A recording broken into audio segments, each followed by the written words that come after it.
Agradecemos a todos que têm estado conosco estudando a palavra de Deus aqui da semana. Vamos fazer uma breve oração para que Deus nos conduza.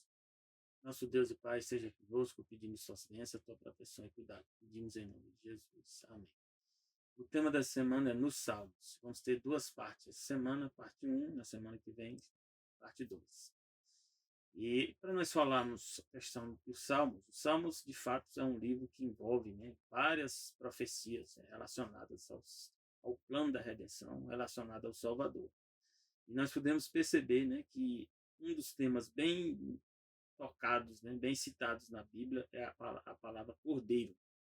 Porque Deus, nesse plano da redenção, há necessidade, que haja morte, de alguém inocente para pagar os atos, de nós, que somos pecadores. Essa é a realidade. Então, Apocalipse 14:1 diz: E olhei, e eis que o cordeiro estava em pé sobre o monte Sião. Com ele estavam 144.000, que tinham escrito na testa o nome do cordeiro e o nome do seu pai. Então, na verdade, eu já estou trazendo aqui, o futuro. Deus revela que um dia haverá a salvação, terá sido completada. E haverá um grupo de pessoas, que aqui é chamado 144.000, que vão estar junto com Jesus. E eles recebem o nome. A palavra nome na Bíblia está muito relacionada ao caráter. Quando Deus perguntou a Jacó, qual é teu nome? Aí Jacó disse, eu sou Jacó, significa enganador. Aí Deus disse, não, teu nome não vai ser mais Jacó, vai ser agora Israel, significa vencedor. Então, o nome representa caráter. Então, aqui significa que esses 144.000 têm o caráter, do Cordeiro e de Deus, nosso Pai. Que foi o que a humanidade perdeu quando Adão e Eva pecaram. Perderam o caráter, a semelhança, de Deus. Então, Deus traçou um plano para restaurar tudo isso. Apocalipse 17:4 diz, que esse plano de Deus vai ser concluído, mas vai haver resistência. Satanás, e ao grupo de pessoas também vão resistir a esse plano. E diz que Satanás vai organizar um grupo de pessoas, muito grande, para combater, aqui diz, combater contra o Cordeiro. E a Bíblia fala que esse grupo grande é a besta, e mais 10 reis. Se você for ler Apocalipse 17, 10 reis que ainda não receberam o reino e a besta, vão se reunir, vão formar um grande exército para combater contra quem? Contra o Cordeiro, que é Jesus. Mas aqui a Bíblia já diz quem vai vencer, O Cordeiro os vencerá, novamente, graças a Deus.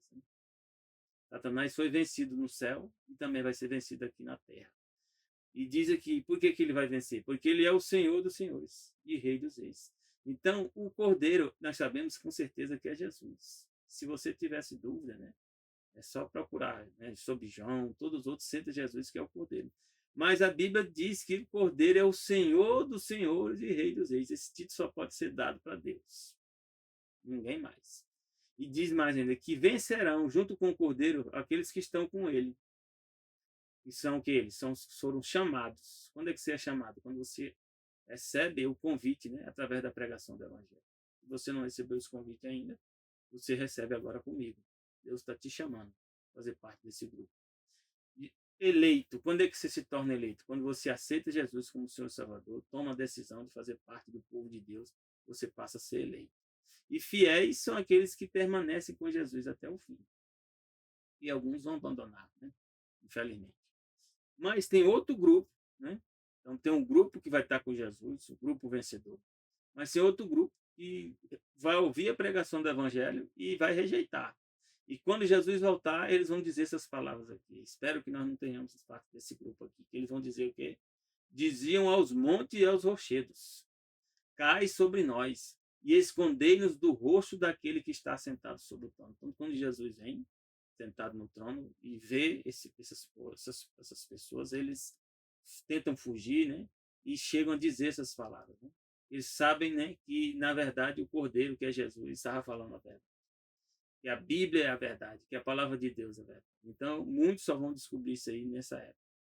E a Bíblia já revela que isso vai acontecer. Só que Deus permite que nós escolhamos de qual lado nós vamos estar. Ou junto com Jesus, ou contra Jesus. Isaías 53:7 diz que esse Cordeiro foi proposto, no plano da redenção. E aqui explica o que ia acontecer com ele. Diz que ele foi oprimido. Né? Quem foi que foi oprimido? Jesus. Foi afligido, mas não abriu sua boca. Por isso que Jesus foi espancado, sofria, assim, e Pilatos e outros, né, perguntavam, né, e ele ficava calado. Diz, como um cordeiro foi levado ao matador. Né? Então, os cordeiros geralmente eles não reclamam, mesmo sendo levados para a morte. Jesus também aconteceu isso. E como ovelha muda perante os seus tosqueadores, assim ele não abriu a sua boca. Isso é isso que aconteceu. Ele não se defendeu. João 1,29 diz claramente, ó, no dia seguinte, João, o que é que isso aqui é? O João Batista viu quem? A Jesus. E ele disse o quê? Eis o Cordeiro de Deus que tira o pecado do mundo. Então, João Batista trouxe a missão principal de Jesus, né? Que era o quê? Tirar o pecado do mundo. Mas como é que ia tirar esse pecado? Ele tinha que morrer por mim e por você. Morrer pela humanidade. Isso ele já fez. Apocalipse 7,17 diz que porque o cordeiro que está no meio do trono os apacentará. Então, o cordeiro aqui está onde? No meio do trono. Né? Então, o cordeiro, né, é o ser divino. Vai fazer o que conosco? Nos apacentar.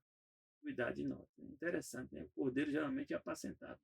Mas aqui, esse cordeiro aqui é o cordeiro que salvou a humanidade. E ele vai cuidar de nós, de mim e de você. Lhe servirá de guia para as fontes das águas vivas. Nós vamos ter condição agora né, de participar, né, do rio, né, e comer o fruto, né, da árvore da vida. E diz mais, Deus limpará dos seus olhos toda lágrima. Então essa é uma promessa que Deus dá. Não vai haver mais tristeza, nem pranto, nem luto, nem dor. E Deus diz aqui essas palavras que servem para mim e para você, Apocalipse 19:9. Disse, escreve, bem-aventurados aqueles que são chamados a ser de quê? Das bodas. Boda é o quê? De casamento. De quem? Do Cordeiro. Então, Jesus, né, no plano da redenção, envolve, né, um homem e uma mulher. E aqui diz que a mulher é a igreja. E quem são os filhos dessa mulher? São os salvos. E vai haver esse casamento. E diz, estas são as verdadeiras palavras de Deus. Então, felizes aqueles que vão participar desse casamento. Se nós participarmos do casamento, nós faremos parte dos filhos de Deus.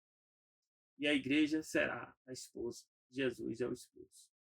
Então, Jesus também, além de cordeiro, também ele tornou-se nosso sumo sacerdote. Tudo isso está relacionado no livro de Salmos.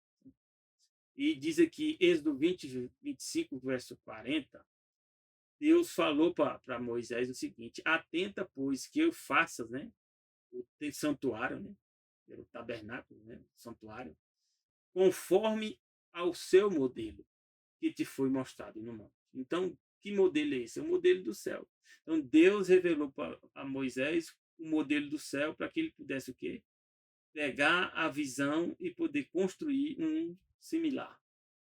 Êxodo 25:9 diz, conforme a tudo que eu te mostrar para o modelo do tabernáculo, Deus mostrou para ele todos os detalhes, né? Para modelo de todos os seus pertences, assim mesmo fareis. Então Deus falou, né, várias vezes, né, como Moisés devia fazer esse tabernáculo. Êxodo 26:30 diz, então levantarás o tabernáculo conforme ao modelo que te foi mostrado no mundo. Então, que modelo é esse? Né? É o modelo original. Deus mostrou, né? Aonde? No céu. E aqui diz, Hebreus 9, de 11 a 15, dá mais explicações, diz assim, mas vindo Cristo, o sumo sacerdote dos bens futuros, por quê? Porque antes era sacrifício de animais, mas sacrifício de animais cura, salva as pessoas? Não. Era um processo, né, de ensinamento. Então, Jesus era o sumo sacerdote dos bens futuros, por um maior e mais perfeito tabernáculo. Então, aqui explica novamente que o verdadeiro tabernáculo, né, não era o da terra. Não feito por mãos, ou seja, mãos humanas. Não é desta criação. Nem por sangue de bodes e bezerros. Então, Jesus tornou-se sumo sacerdote, não foi com sangue de bodes e bezerros, mas pelo seu próprio sangue. Entrou uma vez onde? No santuário. Quando Jesus entrou no santuário, quando Jesus morre, ressuscita e volta para o céu. Ele passou a fazer parte, entrar no santuário. Havendo efetuado uma eterna redenção. Então, o que Jesus fez, os efeitos são eternos. Porque se o sangue de touros e bodes e a cinza de uma novilha aspergida sobre os imundos, né? Imundos somos nós. Imundo significa que está em pecado, né?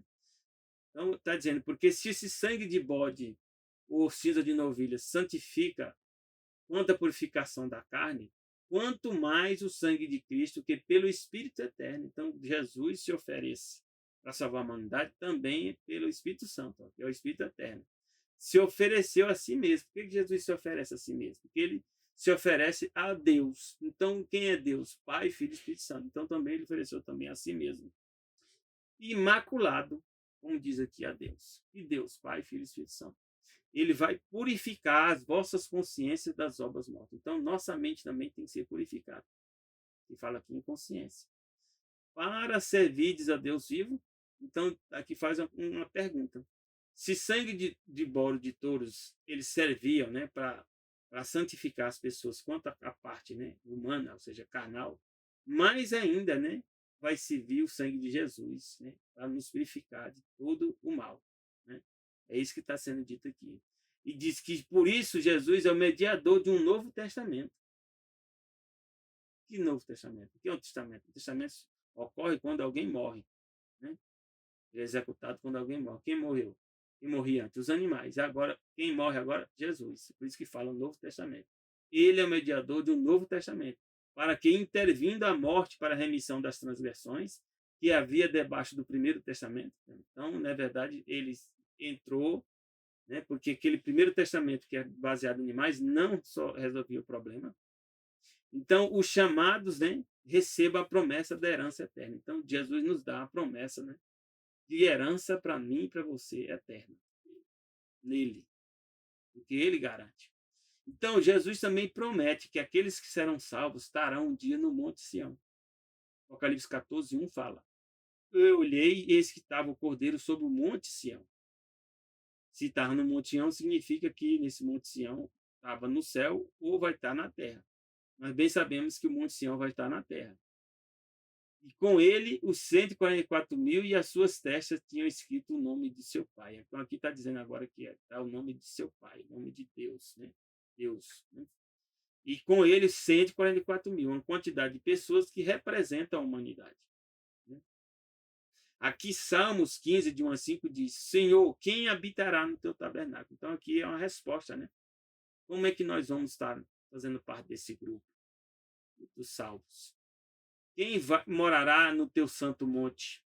Aí a Bíblia responde: aquele que anda sinceramente, aquele que pratica a justiça, fala a verdade no seu coração, aquele que não difama com a sua língua, nem faz mal ao seu próximo, nem aceita nenhum opróbrio contra o seu próximo. Então, nós temos que crescer muito, melhorar muito às vezes, né?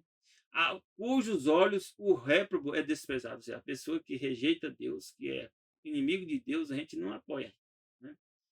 Mas honra os que temem ao Senhor. Aos que temem ao Senhor, a gente apoia. Aquele que jura com dano seu, contudo não muda, né? É um tipo de pessoas, né, que jura, faz uma promessa e ele não muda.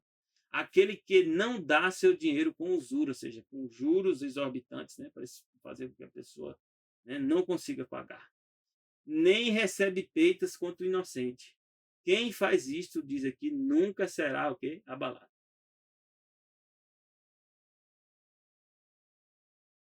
Mas Deus diz para mim e para você que antes que Jesus volte, vai acontecer vários eventos. E esse aqui é um deles. Deus disse em algum momento, né? Não danifiqueis a terra, nem o mar, nem as aves. Significa que se um dia vai acontecer isso. Dano na terra, dano no mar, dano nas árvores. Até que hajamos selados nas suas testas, né? O servo do nosso Deus. Então, esse selamento, né? Nós bem sabemos que é com a verdade. Quando Deus nos revela a verdade, a gente aceita essa verdade, nós somos o quê? Selados. Diz que ouviu o número dos selados, que era o quê? 144.000 selados de todas as tribos dos filhos de Israel. Aqui, de alguns diz que 144.000 pode ser o quê? Todas as pessoas salvas, né? Ou todas as pessoas que estavam vivas, né? Quando Jesus voltou. Tem várias interpretações, né? Ou uma quantidade de pessoas que representam a humanidade dentre os salvos, né? Aqui não revela em detalhes quem são os 144 mil, mas sim que eles fazem parte dos filhos de Israel, do povo salvo. Apocalipse 7,9 diz: depois dessas coisas olhei, e eis que uma grande multidão, a qual ninguém podia contar. Então, né, aqui, essa grande multidão, 144 mil aqui, ou é uma outra? Né? Diz: de todas as nações, tribos, povos, línguas que estavam diante do trono, perante o Cordeiro, trazendo os vestes brancos com palmas nas suas mãos. Então, o número de salvos é uma grande multidão, graças a Deus. É isso que nós temos certeza. Apocalipse 7,14 diz: e eu disse-lhe, Senhor, tu sabes quem é que são essas pessoas, né, que fazem parte dessa grande multidão. Ele disse: estes são os que vieram da grande tribulação. Então vai acontecer, antes de Jesus voltar, uma grande tribulação. E o que é que eles vão fazer? Eles lavaram as suas vestes. Como é que a gente lava as nossas vestes? Quando a gente aceita Jesus como Senhor e Salvador e faz parte do batismo. A gente lava as nossas vestes. E as branquearam no sangue do Cordeiro. Então Deus, né, por causa da nossa fé, né, que na verdade é Ele que dá fé para a gente vencer, nós somos o quê? Branqueados. Nós somos, a Bíblia diz, purificados. Nós somos perdoados e purificados dos nossos pecados. No Salmo 5 diz assim algo interessante. Salmo 5, 3 a 6 diz: pela manhã ouvirás a minha voz, Senhor. Pela manhã apresentarei a ti a minha oração e vigiarei. Então aqui ensina como devemos orar, né? Logo pela manhã a gente tem que, né, se apresentar perante Deus em oração. E se tem alguma coisa que a gente tem que espera que aconteça, nós devemos que vigiar, né? Vigiar no Senhor. Diz: porque tu não é um Deus que tenha prazer na iniquidade, nem contigo habitará o mal. Então um dia, né, o mal vai deixar de existir. Os loucos não pararão à tua vista. Odeias a todos que praticam a maldade. Então Deus, né, odeia alguma coisa, odeia. Odeia aqui quem pratica a maldade. Destruirá aqueles que falam mentira. Então Deus já está falando aqui que os que falam mentira e continuam, né, de forma obstinada no caminho da mentira, esses aí não vão permanecer. O Senhor aborrecerá o homem sanguinário e fraudulento. Também, né, esse grupo aqui não faz parte. Não vai fazer parte do povo de Deus. Salmo 5, de 11 a 12, diz: porém, alegre-se todos que confiam em ti. Então, nós temos que aprender o quê? Confiar no Senhor. Exultem eternamente, porquanto tu os defendes. Então, Deus defende aqueles que confiam nele. Em ti se gloriam os que amam o teu nome. Então, a gente tem que se alegrar no nome de Deus. Pois tu, Senhor, abençoará o justo, circundá-lo-ás com da tua benevolência como de um escudo. Então, Deus já está prometendo para mim e para você. Se a gente for confiar nele e permanecer nele, ele vai nos abençoar e vai nos proteger como um escudo. Amém? Quem quer ser protegido? Eu quero. Né? Eu já estou buscando a Deus nessa proteção. Apocalipse 14, de 12 a 14, explica um pouco mais isso. Né? Aqui está o quê? Né? A paciência. No original, a palavra paciência aqui é rupomone. Rupomone significa perseverança, né? Firmeza, constância e resistência. Então, a melhor tradução aqui, na verdade, aqui está o quê? A perseverança dos santos. Está a firmeza dos santos, a resistência dos santos. Então, os santos são o quê? Perseverantes. Em quê? Aqui diz a resposta: guardar os mandamentos de Deus e ter a fé em Jesus. Então, às vezes, a gente está passando por inúmeras dificuldades, né? E temos que continuar o quê? Perseverando no Senhor. E guardar os mandamentos dele. E também confiar em Jesus. E ouvi uma voz do céu que me dizia: bem-aventurados os mortos que desde agora morrem quem? No Senhor. Então terão pessoas, né, que vão morrer no meio dessa grande tribulação, no meio desses grandes problemas. Tem pessoas que vão morrer. E diz que bem-aventurados aqueles que já morrem no Senhor. Sim, diz o Espírito, para que descanse de seus trabalhos e as suas obras o seguem. Então aqui mostra, né, claramente, né, que nós vamos ter que nos preparar, né, para vencermos essas provas que vão vir sobre nós. E diz: eu olhei e eis que uma nuvem branca, assentado sob a nuvem, um semelhante ao Filho do Homem. Então aqui diz claramente, quem é esse Filho do Homem? É Jesus, que tinha sobre sua cabeça uma coroa de ouro e na sua mão uma foice aguda. Então Jesus volta, né, para cumprir, né, o plano da redenção, que é resgatar os salvos. Mas vai existir um conflito, né, tentando impedir isso, tentando impedir Jesus, né, de fazer essa parte. Então, nós podemos entender que Apocalipse 12:17 diz para mim e para você que o dragão, é Satanás, né, irou-se contra a mulher, que é a igreja, e foi fazer guerra ao remanescente da semente da mulher, ou seja, da igreja. E os que guardam, quem são esses? Os que guardam os mandamentos de Deus e têm o testemunho de Jesus. Mas o que é o testemunho de Jesus? Né? A própria Bíblia explica, né? Apocalipse 19, o que é o testemunho de Jesus. Apocalipse 19, 10, né? Diz assim, João estava tendo a visão, né? E disse que se lançou os pés, né? Quando encontrou com alguém lá para adorar. Mas era um anjo. E ele disse o quê? Olha, não faças tal. Sou teu conservo e de teus irmãos que têm o testemunho de Jesus. Então, o que é o testemunho de Jesus? Ele responde aqui, adora a Deus, porque o testemunho de Jesus é o espírito de profecia. O que é o espírito de profecia? Essa Bíblia aqui que nós estamos lendo. E também nós cremos, né? Nós também cremos que Ellen White, né, também recebeu mensagens, né, que Deus revelou para nosso tempo, para o tempo do fim, para mim e para você. Isso não implica que os livros de Ellen White são mais importantes que a Bíblia, nem quem substitui a Bíblia, mas são complementares à Bíblia. Por isso nós estamos estudando aqui mais é a Bíblia. Né? Então, Rei do Norte e Rei do Sul mostra, né, o que será essa grande tribulação, né? Que diz que as pessoas, né, no Apocalipse 14, vieram da grande tribulação. Mas o que é essa grande tribulação?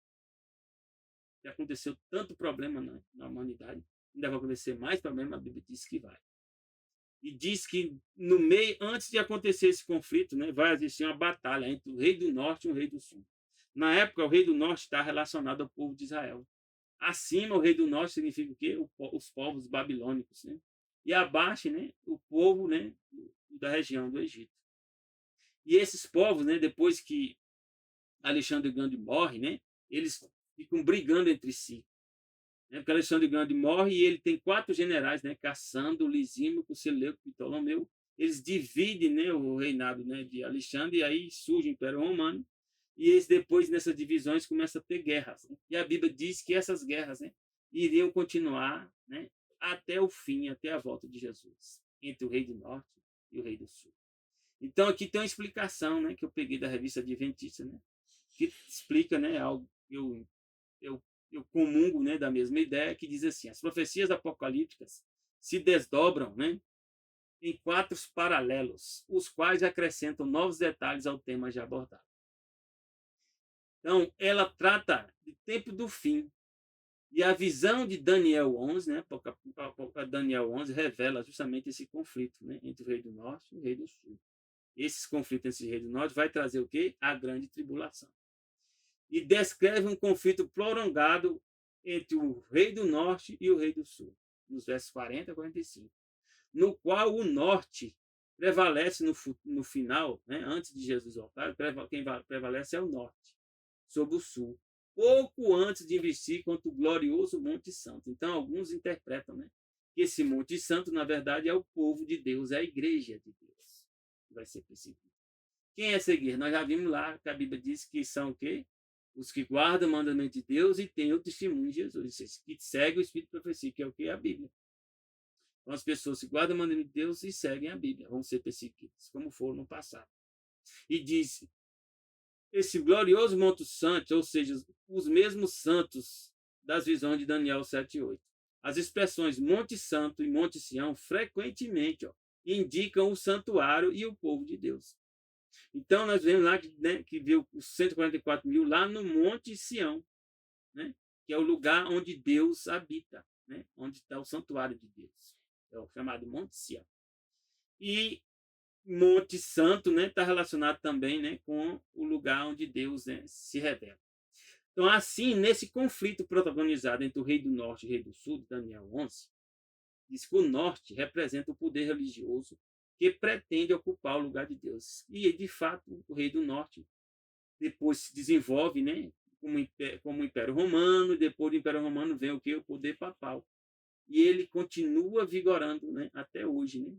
Então, esse rei do norte, né, que pretende ocupar o lugar de Deus, o poder do Estado perseguidor dos santos. Quem é isso? Continua sendo, né, representado pelo poder papal. Que eles perseguiram e vão perseguir no futuro. Então a profecia diz que o poder papal ele vai vencer, na verdade, o rei do sul.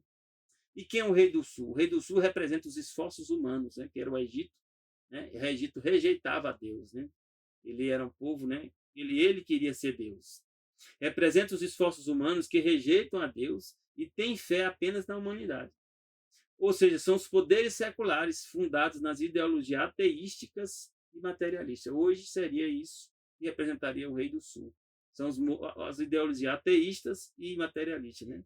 Nesse caso, essa ideologia de esquerda e seus estados socialistas são aqui retratados pela figura do Egito e do Rei do Sul. Então, o Vaticano, o poder papal, em algum momento vai vencer, vai sobrepujar os movimentos, as ideologias de esquerdas e os estados socialistas.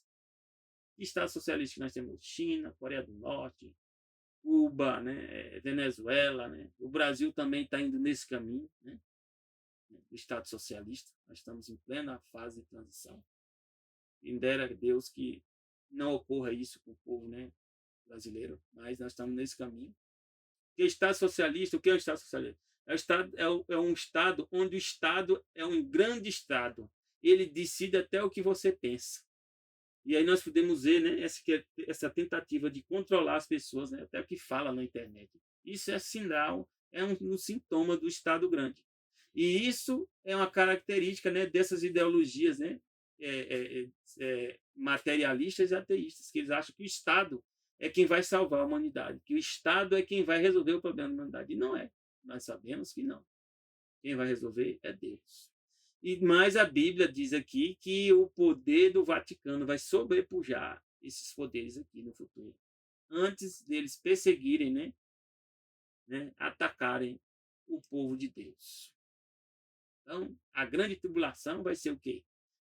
Um momento em que o poder papal vai voltar a ter supremacia e ele vai o quê? Sobrepor esses outros movimentos, né, essas ideologias, e vai resolver agora perseguir novamente, como perseguiu no passado, né, como as inquisições que ocorreram no passado. Pode ser que nós já estejamos nessa fase final, né, com esses papas, né, que estão presentes. Não sabemos se esse é o último, mas nós estamos no caminho.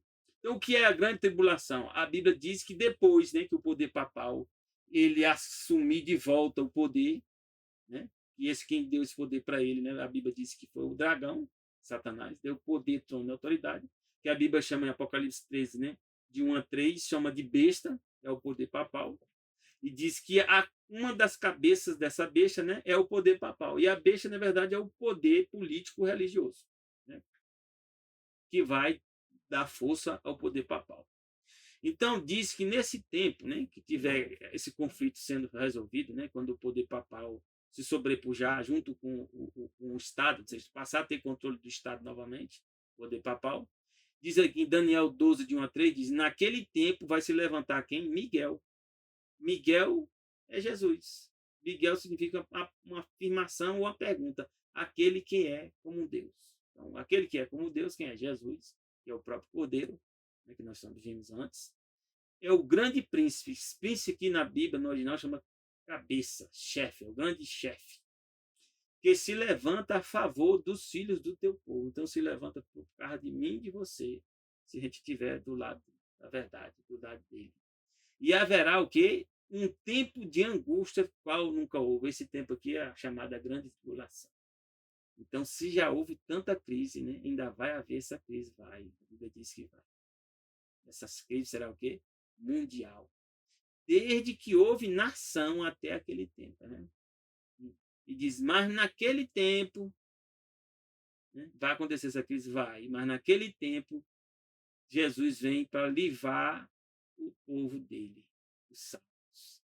Todo aquele que for achado escrito no livro. Jesus diz que livro é esse? Jesus fala que é o livro da vida, o livro do Cordeiro. Quando é que seu nome passa a fazer parte do livro da vida do Cordeiro? Quando você aceita Jesus como Senhor e Salvador.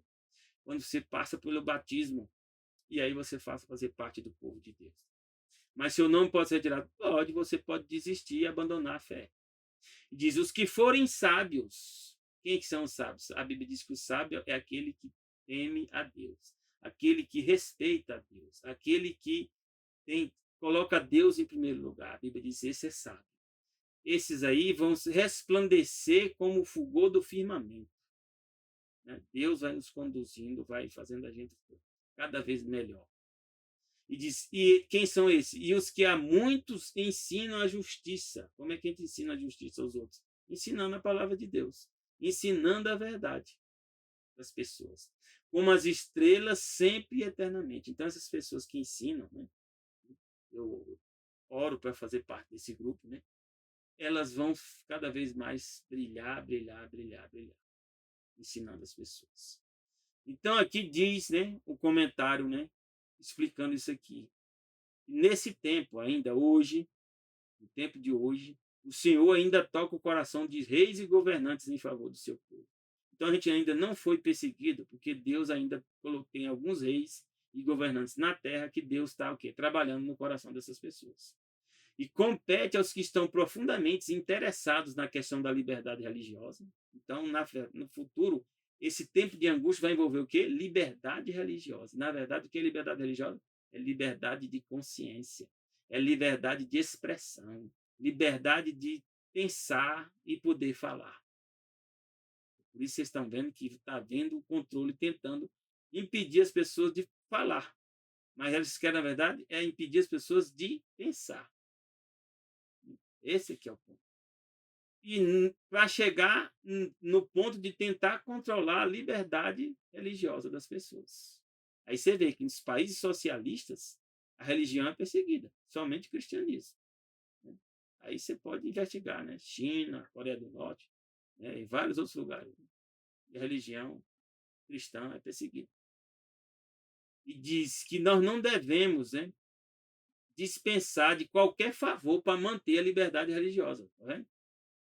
Então, se tem pessoas querendo defender a liberdade religiosa, a gente tem que apoiar. Inclusive políticos. Se tem políticos que querem defender a liberdade religiosa ou a liberdade de expressão, a gente tem que apoiar. Porque nós estamos defendendo o quê? A pregação do evangelho. Ou eximir-se do auxílio que Deus tem movido esses homens para dar o avanço da sua causa. Porque enquanto tiver liberdade de expressão, vai ter liberdade religiosa. Enquanto tiver liberdade religiosa, a gente vai poder pregar o evangelho. Estão entendendo a gravidade da coisa?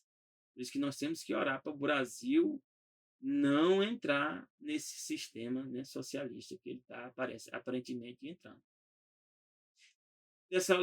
O livro aqui, Testemunho, dá mais algum detalhe. Diz que nós não estamos cumprindo a vontade de Deus se nos deixarmos ficar parados, em quietude.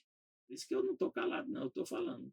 Nada fazendo para preservar a liberdade de consciência. Então, na verdade, é a liberdade de consciência que as pessoas estão tentando controlar. Não é a internet.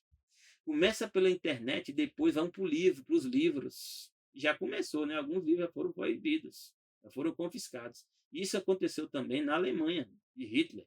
Ele confiscou livros, inclusive as Bíblias. Eram queimadas, né? Praça pública, as Bíblias. Então, na verdade, começa agora, está começando hoje pela internet, né? O poder de fala da internet. Mas vai chegar no futuro nos livros e nas outras coisas. Pode ter certeza. E nos espaços também. Se a gente não defender a liberdade de consciência, vai ser difícil pregar o evangelho. Como já é difícil em vários países, onde tem o islamismo e onde tem o socialismo, né, de forma, né, mais ampla. No livro Mensagem Escolhida diz aqui, a grande questão que está tão próxima, então vai vir nesse tempo de grande tribulação, além de vir a perseguição, ela vai vir de que forma? Diz a Bíblia que é o quê? Através da imagem da besta, de um sinal da besta que tem um número. E nós entendemos que isso está relacionado com o quê? Com a lei dominical, que o poder papal está tentando sempre fazer voltar, né? A guarda do domingo. Primeiro faz voltar a guarda do domingo, né? Usando o argumento da família, e depois eles vão tentar impor às pessoas, né, que não obedecerem, vão passar a receber multas, e isso vai crescer até chegar à perseguição. Então, só que aqui diz que o povo de Deus, né, quando vier essa grande prova, né, da imposição da guarda do domingo, só vai ficar na igreja quem for o povo de Deus verdadeiro. E aqui diz que aqui Deus vai eliminar quem ele não designou. Então, tem pessoas infiltradas, né, no cristianismo, né, dizendo que segue a Jesus, mas não quando vir essa crise, quem é que segue a Jesus vai se manter com Jesus.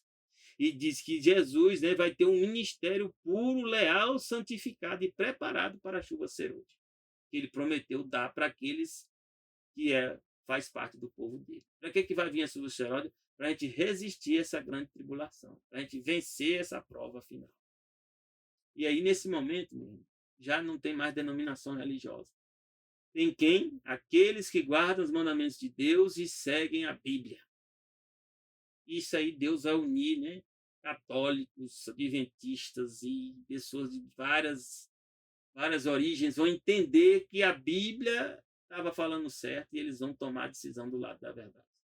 E eu estou falando agora, muitos vão lembrar do que eu estou falando. Se isso for agora. Se isso for agora na nossa geração.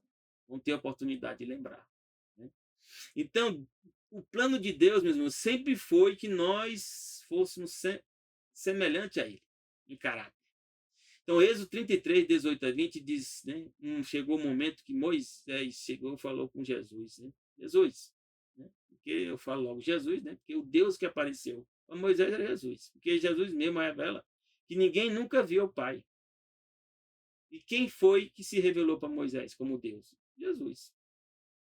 Quem foi que se revelou para Abraão? Jesus. Então, para todas as pessoas, né, que viram Deus, estavam vendo Jesus, né, na forma, né, divina. Então, Moisés perguntou, rogo que me mostres a tua glória. Porém, ele disse, eu farei passar toda a minha bondade diante de ti. Então, Deus é um Deus bondoso. Proclamarei o nome do Senhor diante de ti. Qual é o nome dele, né? É Yahvé, né? Ele se revelou como Yahvé. Alguns ainda dizem que não sabem qual é o nome de Deus. Está escrito na Bíblia em várias passagens. Terei misericórdia de quem eu tiver misericórdia. Então, Deus está dizendo, ó, que tem algumas pessoas que ultrapassam os limites da misericórdia. Então, aqueles que ultrapassam, Deus não vai ter misericórdia. Me compadecerei daqueles quem eu quero me compadecer. E disse mais, não poderás ver a minha face, né? Porquanto homem nenhum verá a minha face e viverá. Porque nós somos pecadores. Moisés era pecador também. Deus estava com ele, estava. Então Deus também andou com Moisés? Andou, pode andar também comigo e com você. Então Hebreus 1, de 1 a 3 diz, quem é esse que se revela como Deus? Aqui está escrito, ó, havendo Deus antigamente falado muitas vezes, de muitas maneiras, aos pais pelos profetas. A nós falou nesses últimos dias por quem? Pelo Filho, a quem constituiu o herdeiro de tudo. Por que Jesus, né, ou Filho, é o herdeiro de tudo? Porque ele sempre foi dono disso tudo. Ele é o Criador. Por quem fez também o mundo. Tá vendo? Porque ele fez o mundo, ele é o Criador. Então ele é o herdeiro de tudo. Né? O qual também é o resplendor da glória de quem? Da divindade. Resplendor, né? Da glória é aquilo que ultrapassa, né? A glória de Deus. Né? É a expressa imagem, no original a palavra, né? Expressa imagem é o núcleo, é o caráter no original, o caráter de Deus. O próprio Deus, na verdade, está dizendo aqui, a expressa imagem é o quê? Ele é o próprio Deus. E ele sustenta todas as coisas pela palavra de quem? Do seu poder. Ou seja, basta ele falar, Jesus. Havendo feito por si mesmo a purificação do nosso pecado. Então ele fez isso aqui por nós. Todas as outras coisas nós vimos aqui, que é algo natural deles, por ser Deus. Agora, fazer a purificação dos nossos pecados foi uma escolha que ele fez. Tornou-se humano, tornou-se o cordeiro para purificar nós de nossos pecados. E depois que ele fez, ele voltou para o lugar que ele sempre esteve. Assentou-se à destra da majestade, né? Do lado do Pai, nas alturas. Que bênção, né? Que glória. Então, aqui diz, em Jeremias 31, 33, né? Em Êxodo, na verdade, 34, 5 a 6, primeiro, diz, o Senhor desceu numa nuvem e se pôs ali junto a ele, a Moisés. Desceu, né, numa nuvem, né, para velar a glória. E ele proclamou o nome de Deus. Olha qual é o nome de Deus. Não é Senhor. Vê um monte de versões da Bíblia falando Senhor. Não é Senhor. É Yahvé. É YHWH. Nós colocamos um A e colocamos um E. Então é Yahvé. Yahvé. Passando, pois, o Senhor perante ele, proclamou que Senhor O Senhor Deus é o quê? Misericordioso e piedoso. Tardio em irar-se, mas pode irar? Pode. Ele demora a se irar, mas se ira. Grande em beneficência e verdade, né? Então Deus é bom, mas ele é verdadeiro. É misericordioso e é piedoso, mas ele pode se irar e ele é justo também. Jeremias 31:33 diz assim: mas esta é a aliança, né? Esse é o plano original de Deus para nos resgatar, a mim e você. Qual é a aliança que Deus quer fazer comigo e com você? Farei com a casa de Israel. Depois daqueles dias, diz o Senhor, porei a minha lei no seu interior. Novamente é o quê? A lei. Algum diz que Jesus aboliu a lei. Nunca foi plano de Jesus abolir lei. Ele veio o quê? Nos purificar dos nossos pecados. Destruir a morte. Destruir o autor da morte. Mas a lei, não. O plano de Deus é pôr a lei em nosso interior. Porque nós perdemos isso. Quando Adão e Eva pecaram, nós não conseguimos mais guardar a lei. Então, o plano de Deus é o quê? Pôr novamente a lei em nosso interior. As escreverei onde? No seu coração. O coração aqui é mente. Então, a lei está o quê? Tem que estar na nossa mente. Por isso que a Bíblia é escrita. A gente, ao ler, ao aceitar o Espírito Santo, grava onde? Na nossa mente. A verdade. E eu serei o seu Deus e eles serão o quê? O meu povo. Você quer fazer parte desse plano? Eu já estou, eu escolhi, aceitei. Eu estou junto com Jesus. E essa mudança, quem vai fazer é o Espírito Santo. Mas o Espírito Santo só vem se a gente decidir obedecer a Deus. Porque lá, guarda os mandamentos de Deus é uma decisão. Não é que nós somos perfeitos e vamos conseguir guardar perfeito, não. Mas quando a gente decide, Deus vai colocar a lei em nossa mente. Aí é o papel de Deus. Cabe a ele fazer e ele disse que vai fazer. Confie nele. Então, qual é o propósito de Deus para mim e para você? Salmo 51, de 7 a 11 diz, ó, nós temos que pedir a Deus todo dia. Purifica nós, a mim e a você, como um ensopo. É tipo uma esponja, né? E ficarei puro. Me limpa, né? Lava-me e ficarei mais branco que a neve. Mas aqui não é lavar o corpo, é lavar a mente, lavar o caráter.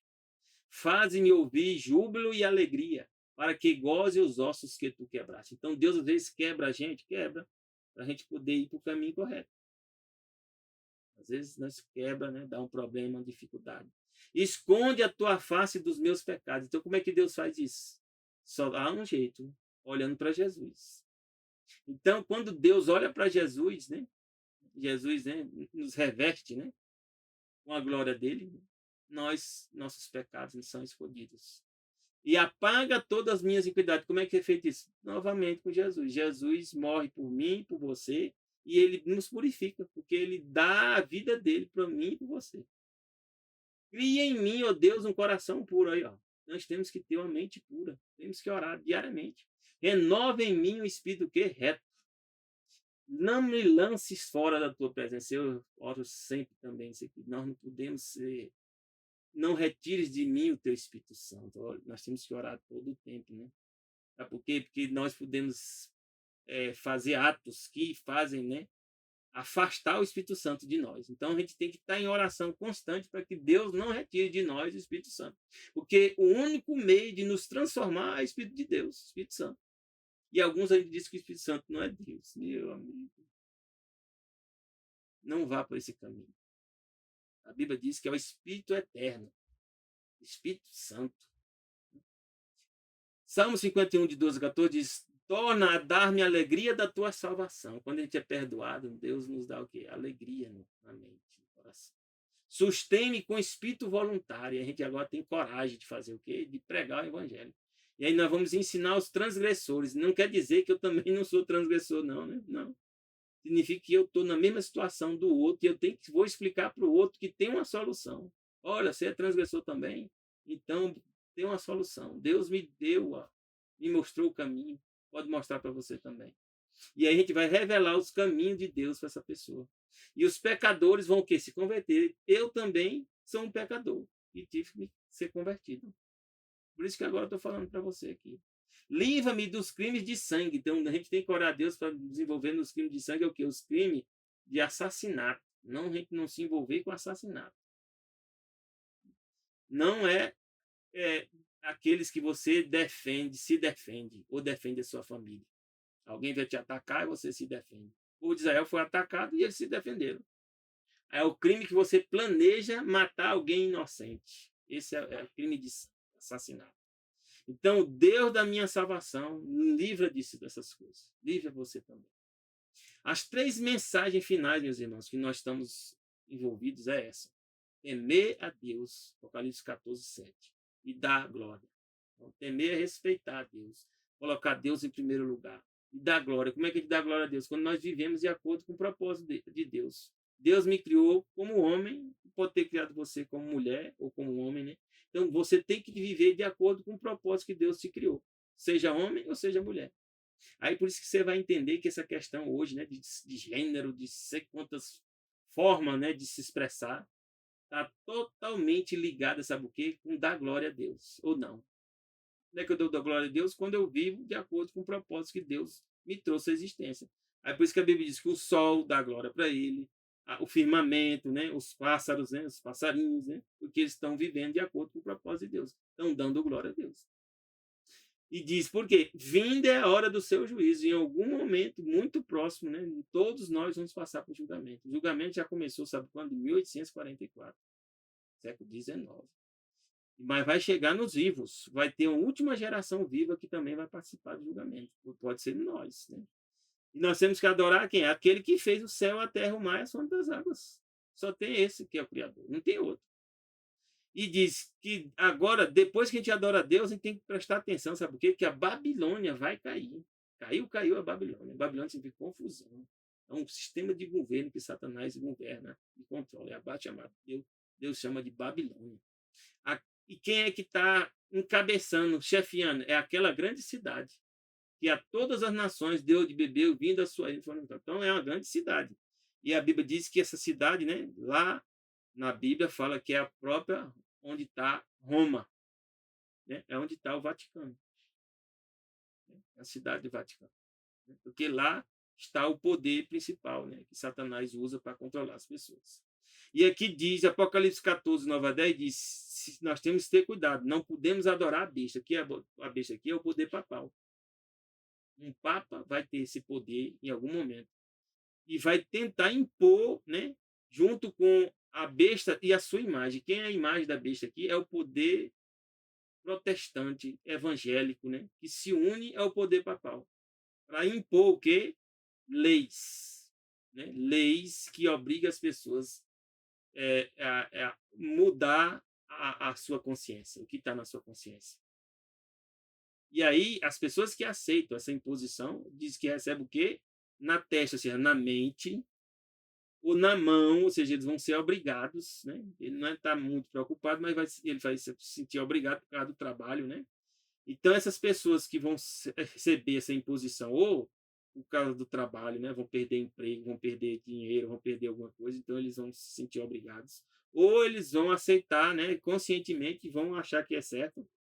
E esses aí vão beber do vinho da ira de Deus, porque eles estão desobedecendo os mandamentos de Deus.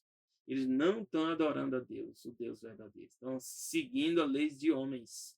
E, na verdade, seguindo a lei que Satanás está impondo. Né? E Deus diz que essas pessoas vão ser atormentadas, né? Um fogo e enxofre, que é o que? A segunda morte. Elas vão deixar de existir. Então, para finalizar, meu irmão, minha irmã, nós vivemos num teatro. O mundo é um teatro. O que é um teatro? Teatro, todo mundo está assumindo um papel. Nós nascemos, né? Todo mundo igual, ser humano. Mas depois a gente assume papel, né? Professor, né? Juiz, desembargador, são papéis, sabia? Né? Comerciante, né? Universitário, né? São papéis, tudo isso aí são papéis. Então, nesses papéis diz que os atores são seus habitantes. De fato, nós somos atores. Quando a gente está assumindo o papel de professor e tal, a gente está assumindo um papel. Estão se preparando para fazer sua parte no último grande drama. Então, todos nós estamos envolvidos nesse grande drama, nesse teatro. O que é que vai acontecer? Um poder de baixo está operando para desenvolver as últimas grandes cenas do drama. Que cenas são essas? Satanás vai se apresentar como Cristo, olha. perigo, né? Eu estou pregando aqui o evangelho, né? Dizendo que Jesus vai voltar, mas antes Satanás vai fazer o chamado contrafação. Ele vai enganar as pessoas querendo dizer que é Jesus, ó. E vão operar com todo engano de injustiça, onde ele está coordenando as sociedades secretas. E aí nós vemos, né, essa sociedade secreta, né, esses grandes conglomerados, né, essas pessoas que controlam a maior parte do PIB do mundo, né, os BlackRock, né, Vanguard Group, ninguém sabe quem são essas pessoas, né, sei que eles controlam tudo. E eu digo para vocês, são sociedades secretas. E quem está por detrás? Satanás. Preparando o mundo para um dia Satanás aparecer e dizer que é Jesus. E diz que os que estão cedendo à paixão de confederar-se, de se unir nessas sociedades secretas, e uma delas é a maçonaria, ela é uma das mais visíveis, né? Mas ela é secreta também, e estão executando os planos de quem? Do inimigo. Às vezes a gente é cristão, está no meio disso sem nem saber. E lá, aparentemente, você não sabe o que está acontecendo. Você só vai saber se você chegar em altos níveis, né? E nesse nível também você vai ser selecionado por alguns que vão ver que você quer poder, quer riqueza, aí eles vão te convidar. Mas a maioria nem vai estar sabendo o que está acontecendo.